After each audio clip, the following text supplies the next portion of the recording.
హస్తం వాస్తు మారిందా? గతం కంటే భిన్నంగా అగ్ర నేతలు వ్యవహరిస్తున్నారా? కేబినెట్ విస్తరణలో అసంతృప్తులు లేకుండా ఎలా చల్లార్చారు? కాంగ్రెస్ సక్సెస్ ఫార్ములా అందరినీ ఆశ్చర్యపరుస్తుందా? తాజా ఘటనతో ప్రత్యర్థులు సైతం హస్తం నేతల బలమైన స్నేహంపై భయపడుతున్నారా? అసలు హస్తం సక్సెస్ ఫార్ములా ఏంటి?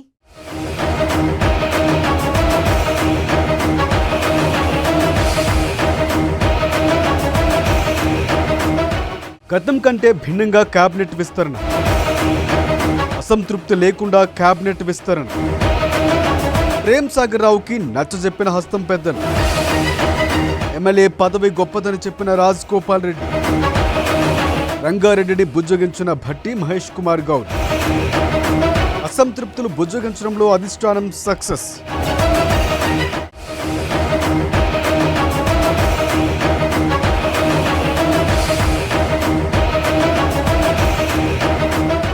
తెలంగాణ మంత్రివర్గ విస్తరణ జరిగిన తర్వాత ఏదో జరుగుతుందని అందరూ అనుకున్నారు. అలా ఆశించిన వారికి నిరాశ మిగిలింది. కానీ గతం కంటే భిన్నంగా ఈసారి మంత్రివర్గ విస్తరణ జరిగి వారం రోజులు గడుస్తూ ఉన్నా అసంతృప్తి పెద్దగా లేదు. దాదాపుగా 2 ఏళ్ల తరువాత మంత్రివర్గ విస్తరణ జరిగింది. పెద్ద ఎత్తున అసంతృప్తి చెలరేగుతుందని అందరూ భావించారు.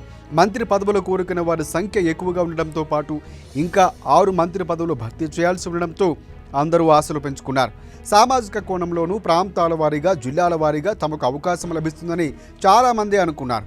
విస్తరణ జరిగితే అసంతృప్తి జ్వాలలు పెరుగుతాయని కూడా అంచనా వేశారన్నారు. అందుకే హైకమాండ్ కూడా ఇంతకాలం వాయిదా వేసుకుంటూ వచ్చింది.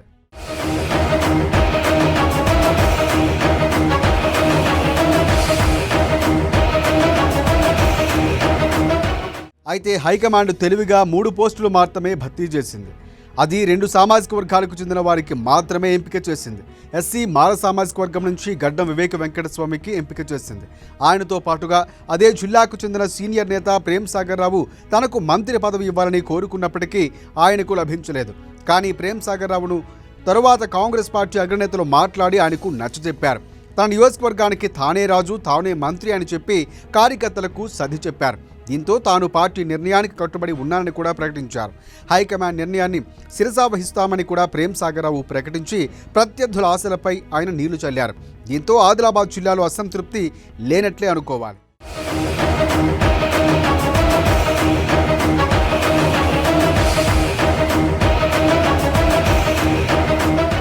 ఇక నిజామాబాద్ జిల్లాకు చెందిన సుదర్శన్ రెడ్డి సీనియర్ నేత. ఆయన తనకు క్యాబినెట్లో అవకాశం కల్పించాలని కోరారు. నిజామాబాద్ జిల్లా నుంచి క్యాబినెట్లో ఎవరికీ ప్రాతినిధ్యం లేకపోవడంతో తనకు అవకాశం కల్పిస్తారని భావించారు. ఇక మునుగోడు ఎమ్మెల్యే కోమటిరెడ్డి రాజ్ గోపాల్ రెడ్డి కూడా మంత్రి పదవిపై ఆశలు పెట్టుకున్నారు. తనకు హోంమంత్రి కావాలంటూ ఆయన కామెంట్స్ కూడా గతంలో చేశారు.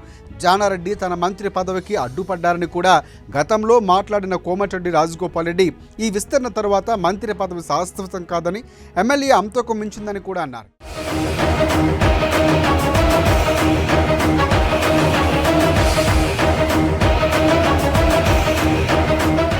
మరోవైపు ఇబ్రహీంపట్నం ఎమ్మెల్యే మల్రెడ్డి రంగారెడ్డి కొంత అసంతృప్తికి లోనయ్యారు.